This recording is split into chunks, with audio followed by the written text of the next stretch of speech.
phases in my life, I was looking for a project that would reignite my passions with photography. I think when you take your hobby and make it your career, it is tough to maintain that passion over time. But so I found myself not so thrilled with where life had taken me in a way, and the economy had taken its toll. Sorry about that, guys. And I needed a personal project that would speak from my heart and be the dream job that I wished had always been handed to me. And I think you have to go out there and make it happen yourself. So one night when I was home on the internet, and I was looking at the way the gay community has really come together because of that internet, especially in rural places across the country. It dawned on me that I could, that I could head out and make this happen. So I decided to take road trips across the country, no more than 2 weeks at a time. I couldn't be away from my partner for that long, and I wanted to try and show the diversity of the gay community. I think that the media has a way of portraying gay men in this country, and I knew deep in my heart that we are so much more than what I saw out there, and it really, it's just, I felt it like a ton of bricks when the idea hit me and I had it out there. I tried to bury the men as much as possible with their age and their race, and their occupation, and their religion, and their political thought. And I asked men to share coming out stories with me, or just wisdom perhaps they had to share with the younger generation, things they had learned along the way. And I was really humbled by how complete strangers opened up to me. It really was amazing to me how these men were willing to share. And I always try my best to decide who to include based on the goosebumps that I got. And I think that that raw emotion and that honesty was very evident with people, and communicating through email was powerful. So the book sort of wrote itself as I went along. People wrote the words in their own hands.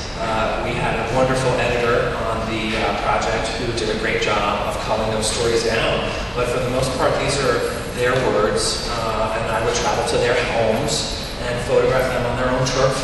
And I bring my lighting, and I try to use all of that experience I had as a portrait photographer here in the city and photographing celebrities and regular people alike. But it was awesome to be on my own with my lighting, to engage my subjects, to be doing what I loved, and to share their stories. And I think that the reaction I've gotten to this project has been amazing. People see themselves through their stories, and you don't have to be gay to appreciate this book. Stories are universal, and we can learn from all of these men in the book and their differences and similarities that we have. So what I'll do now is I'm going to show you this little video during the latter portion of my trip.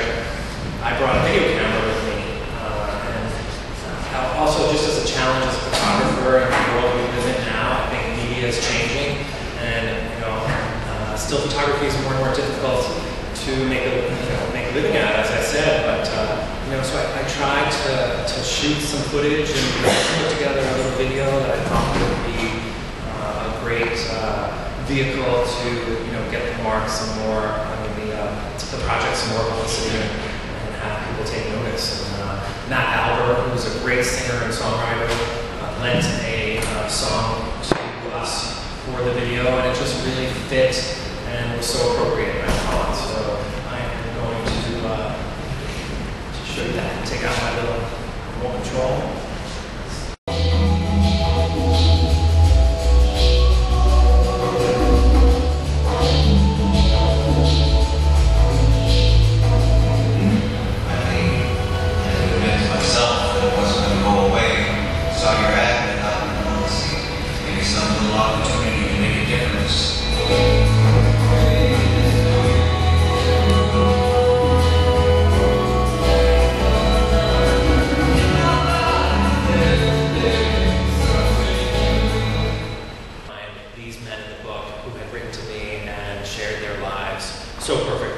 that it wasn't about being gay, it wasn't about wearing it on your sleeve, it was really just living out and proudly. And hopefully your community would feel the same way and embrace you in return.